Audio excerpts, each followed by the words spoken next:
عورت کو چاہیے مرد کی عزت کرے اور باہر کے معاملات میں عمل دخل نہ دے۔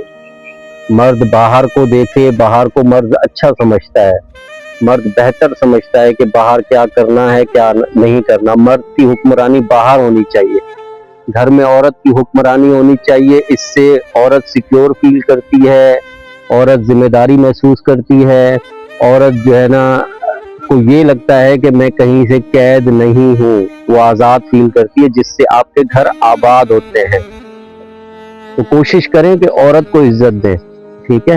اور عورتوں کو چاہیے کہ مردوں کو عزت دیں، باہر کے معاملات میں عمل دخل نہ کریں، اور باہر اس طریقے سے اپنا پہناوا رکھیں، اٹھیں بیٹھیں جیسا ان کا شوہر چاہتا ہے، کیونکہ باہر کے ماحول کو شوہر بہتر سمجھتا ہے، کیونکہ وہ باہر کے ماحول میں ہی رہتا ہے۔